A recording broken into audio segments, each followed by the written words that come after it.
What? Wait, I don't think they're ready for this. These moves looking real nice in the future. These moves looking real nice in the future. These moves looking real nice in the future. Pull up on them and it look nice, look nice. These moves looking real nice in the future. These moves looking real nice in the future. These moves looking real nice in the future. Pull up on them and it look nice, look nice.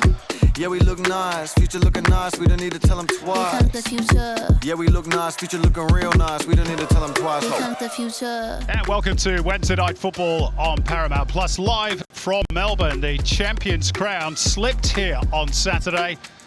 Amy Park Fortress breached by an obdurate Western United. 24 hours later, Perth Glory made a mockery of victory's unbeaten start.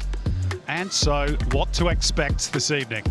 A Melbourne City renaissance or a Glory with newfound confidence? It is a fascinating night in prospect, particularly when you take into account Glory haven't lost to City here in over 5 years. They'll be hoping that continues. It is still very early days, of course, to be drawing definitive conclusions about either team's prospects. City still stacked with quality throughout the squad, and Glory, of course, with major injury concerns. Jack Clisby, a former Melbourne City player as well, as we check on the two-team lineups. And Paddy Kisnorbo makes one change from the side beaten at home on Saturday. Marco Tilio is in for his first start of the campaign in place of Florent Berenguer, who drops down to the bench. Goalkeeper Tom Glover makes his 50th A-League men's appearance. Jamie McLaren has 9 goals in 11 matches against his former club. Andrew Naboot up against the outfit he signed for at the start of last season, that before COVID intervened. And Stefan Kolakowski is back after illness on the bench. As for Perth, they are unchanged from the side that's got the job done against Melbourne Victory. The absentee list still long, including Brad Jones, Brandon O'Neill, Osama Malik, Andy Keogh, Liam Reddy, and of course Daniel Sturridge. So, as mentioned, 20-year-old Cameron Cook continues between the posts. Daryl Latchman is listed as starting in midfield. We'll see if that's codology by Richard Garcia or not. And talking of Bruno Fornaroli, he scored 32 goals during his A-League career at Amy Park, of course including one against Victory here on Sunday. Well, Bruno Fornaroli, such a quality player, and he will certainly need watching by City tonight. But the home team do start the favourites as they get us underway. City desperate to prove they're not just one-season wonders. Daniel Georgievski, who was a part of the title-winning squad with City last season. Yes, I definitely was, Simon. It was great to see how they finished off that season. Look, they haven't had the best of starts. They haven't been able to put a 90-minute game together, unfortunately. But knowing PK, he's definitely drilled it into them, especially the last week after the last 2 performances they weren't happy with. But it'll be interesting to see, Simon, how they react after Saturday's disappointment game against Western United, and we'll just wait and see how it goes. Strangely enough, their first couple of the games of the season, City, it was the first hour that was very good, and the last half an hour that was not so clever, and it was almost the reverse at the weekend. So let's see if they get off to a better start. Matthew Leckie can't find a way through, but he's strong enough to retrieve the ball.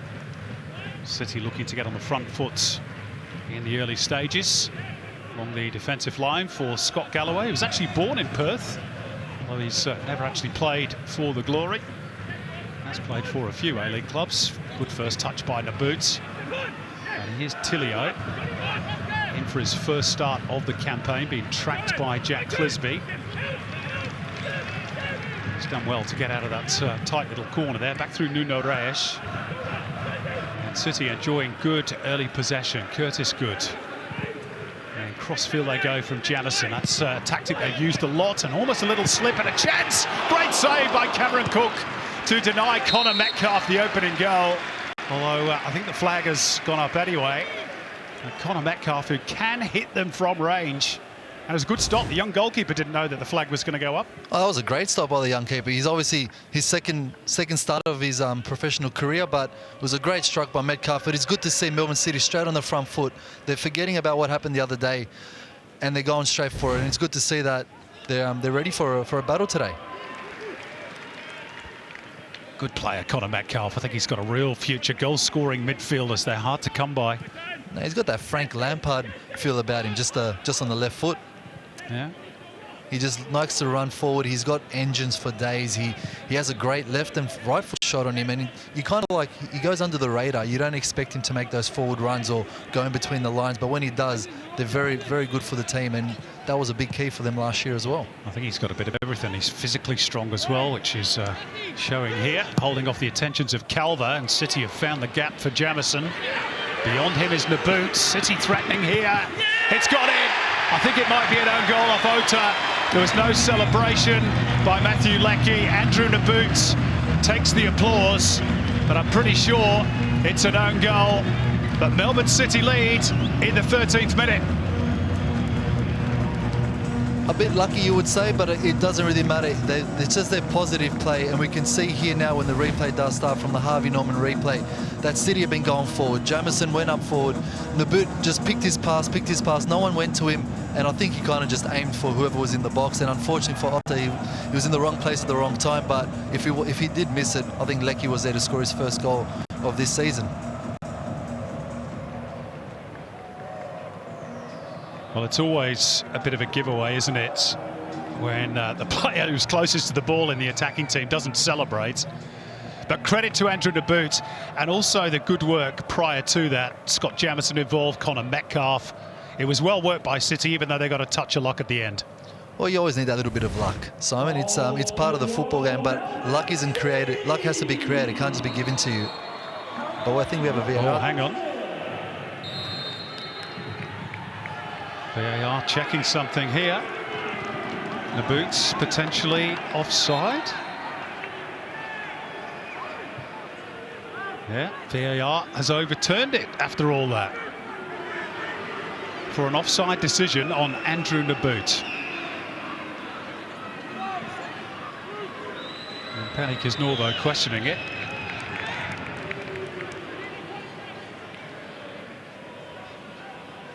But it is not going to count. Frustration for City.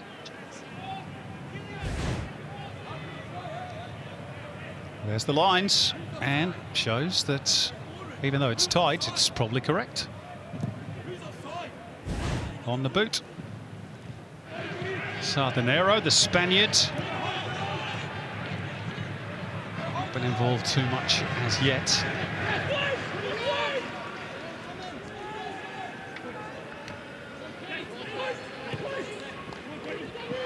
Metcalf. Thread to needle. McLaren! Side netting. He got a whack on the way through for his troubles as well. It was a great interchange here between Metcalf and McLaren, but obviously he's not looking at anywhere else. He's not looking if there's any other players there. He's looking straight for goal, and I think he was trying to be a bit cheeky on the front post. Is there a suggestion there that maybe I should get involved? The City fans certainly think so. The challenge by Latchman, even though the ball had gone, it was pretty late. Worth a discussion, I thought.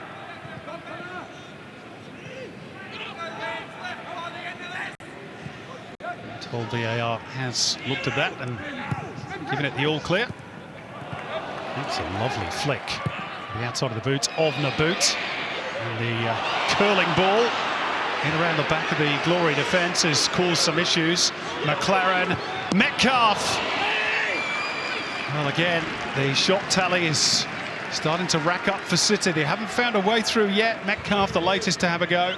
Yeah, there was a great run through the fence, and we did speak about him earlier, making those runs when no one really sees or tracks him, and McLaren's found him perfectly. But I do believe if he did square that ball, there was another player on the back post, I think by Andrew Naboot, which he did call it at the end. But at the end of the day, you're in that position. The first thing you think of, can I score a goal? Can I put it across the goalkeeper, which I believe he should have, because there was a player on the back post for it. Meantime, Jamison. The skies return from Metcalf. Good football again from City. Leckie on the left. Metcalf available, which Leckie utilises. Round the outside is Jamison. And it was very neatly constructed before Aspro's intervention.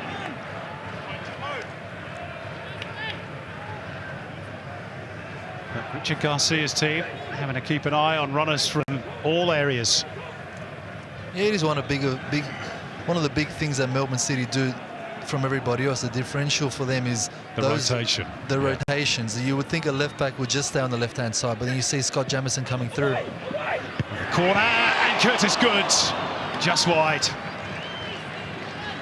Scored the first goal of the new Isuzu Ute A-League men's campaign against Brisbane back in round 1. Not too far away from a second here. Yeah, quite disappointing on the defence there. You would think Curtis Good is the target man, and he'll be very disappointed in himself because it was pretty much a free header in the 6-yard box, and he should be finishing those, especially considering he did score in the first game of the season for Melbourne City. To first half stoppage time we go. Just the 1 additional minute. Fornaroli pleads his innocence, and Ben Abraham having to let play go on, and Tilio says, I'll have it. And again, it's that final ball, Daniel. It's just not quite there at the moment for City. If he just waited that 1 second, Scott Galloway was storming on the right with the boot. So again, like we said, it's those little details.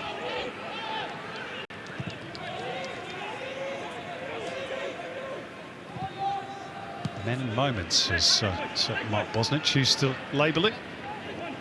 There's another example of it. Just a bit sloppy, allowing Southern Aero to intervene. And Perth should be able to see this one through to half-time. Maybe even better if they can get upfield here through Steins.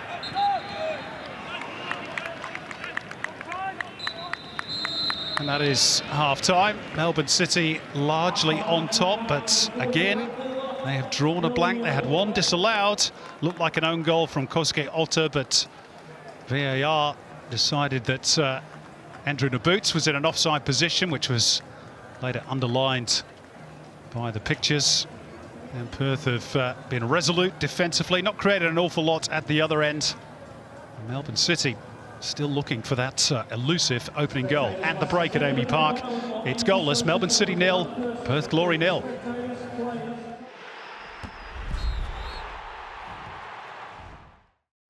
As Bruno Fornaroli places the ball down to restart proceedings, I'm sure Richard Garcia will want a little bit more in attack in the second half. And just a reminder that the home team hasn't won this fixture in any of the last 7 meetings between the two. It's one of those little anomalies that the A-League men's competition sometimes produces.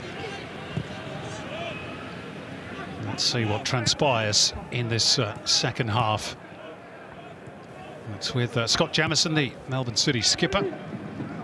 Curtis Good, who had one very decent, certainly very scoreable opportunity from a set piece in that first 45. Jamieson trying to return it towards Leckie. It's with Connor Metcalf. Leckie again. Daniel Georgievski. Of course, City have weapons on the bench as well. Nathaniel Atkinson, Stefan Kolakovsky. I'm sure if it remains goalless, we'll see one or maybe both of those two. Yeah, it's quite scary to see what kind of bench they do have. Kolakovsky obviously quite known from his semi-final. I think he's seen himself on the big screen there. You reckon?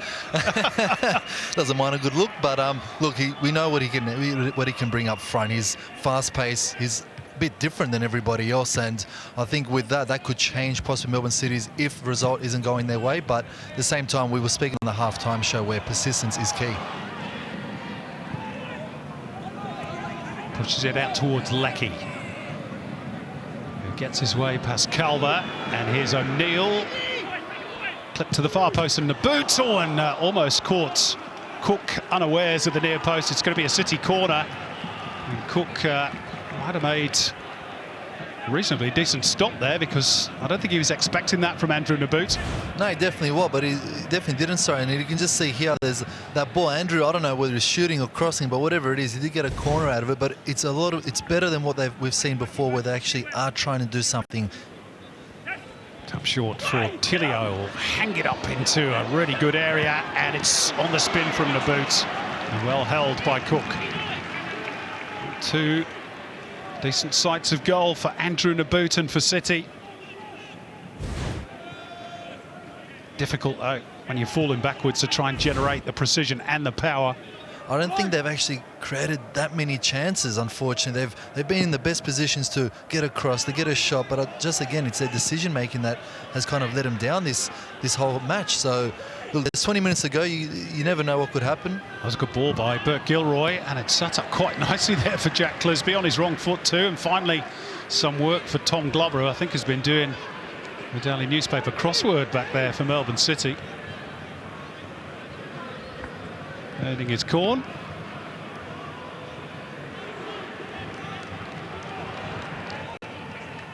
Here's Nuno Reis. Jamison couldn't angle it towards McLaren, who again has been somewhat starved of service tonight. Maybe he'll get some here. Berenguer might have been dragged back there. And Berenguer, good save by Cameron Cook.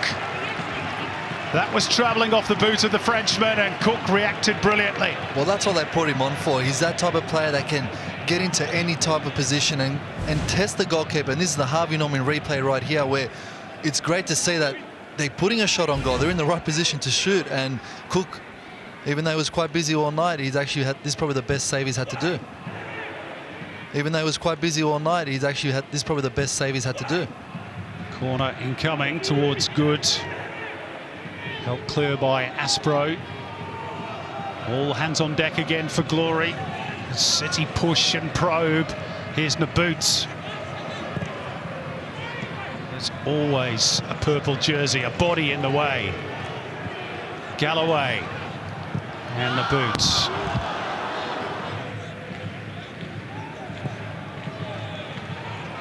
Here's Jamison. Rawlins in attendance. That's a good first-time ball, and Marco Tilio, I think that might have just clipped the base of the post, did it? Or was it Cook who got the hand to it? Corner ball is the outcome, so it must have been the latter. Yeah, you can see it was a great ball by Jamison in for Tilio, and I think he was actually trying to cross the ball, but he didn't realise where he was in the box. But it's all right, another good positive play, another chance on goal, I guess, for Melbourne City. But it feels like we're just saying that all the time, and nothing's coming from it. He's done well, Cameron Cook. Tilio, and climbing in that time was good. He's got some really good save again by Cook. Extraordinary. Well, he's unbeatable at the moment. And that looked for all money, as though the deadlock was finally about to be broken. Just fill the holes, make the tackles, get your body in the way. Get us over the line for this point. Here he is with his first task, which is to drive O'Neill back towards halfway. Slung forwards by Goods. Here's a chance, finally! Nathaniel Atkinson nods in the opening goal with just 2 or 3 minutes remaining, and Patrick Kisnorbo will think, not before time. They have found a way past Cameron Cook. It's taken an eternity, but Nathaniel Atkinson has done it. What? That's what they've been looking for. Just a little spark, someone making that second, third run through. And I don't know if Metcalf actually meant this header, but regardless of the fact, he made a great run through. Curtis Good found him perfectly. You can see on the Harvey Norman replay, caught it perfectly. And Atkinson just said, you know what? I'm going for it. And that's what Sydney's been lacking. Someone just getting on that back post, considering the ball's gone in the other direction. But Atkinson's been doing it even from when he's come on. He's been trying extra things, but he's been rewarded with a beautiful goal and 1-0 for Melbourne City. Well, Metcalf timed his run forward, it seemed on the replay, perfectly. And Nathaniel Atkinson was alongside to apply the finishing touch. It's cruel on Perth. They have fought really hard tonight. But are they about to succumb right at the death? And Perth were that close to getting a point. They might still get one, of course. Off the head of McLaren and behind.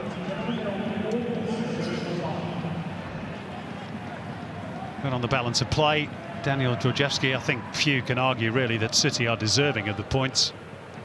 No, they definitely are not. If you look at the statistics, you'd think, how is it only 1-0? But again, the statistics can only show us so much, but Perth have a very stubborn defence, and unfortunately they kind of were caught napping. They didn't track their runners, which they've actually been really good this whole game. But I think deservedly Melbourne City are 1-0 in front. But there is 3 minutes to go, Simon. You never know with this Perth Glory side.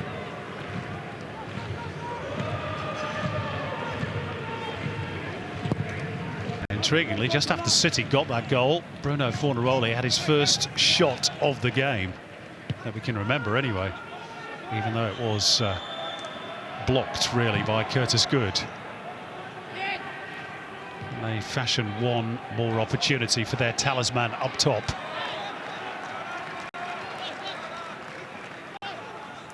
Penny for the thoughts of Daniel Sturridge watching this as well. Here's Berenguer. The subs have had an impact for City. Atkinson, nobody up alongside him. Calmly done by Cook. Here's another youngster, Colley.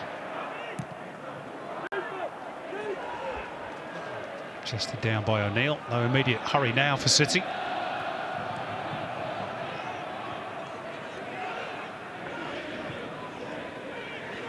Who, if it stays this way, can then go away and prepare for the Melbourne derby. I wonder if Tony Popovic stayed for that late goal. Here's Colley. Rawlins.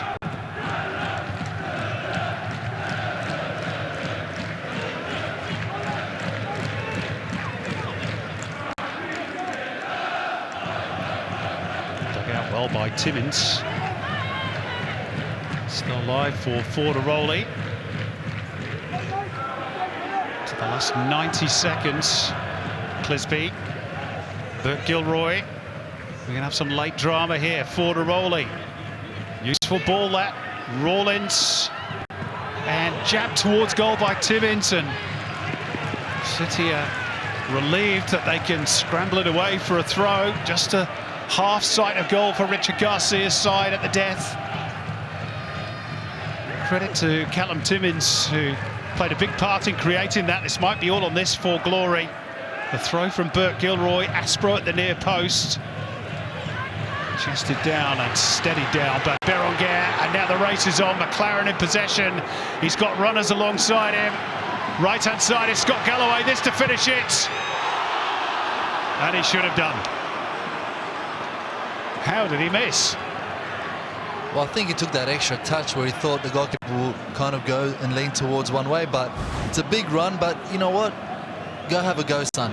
Go all the way. You've run 90 metres. You're not going to pass the ball, which City have been trying all game, and he actually did the right thing by going towards the back post, but unfortunately it just didn't go where he actually intended it to. And the floodgates have opened. And now Colley and Tilio in a real tangle of legs. But it doesn't matter.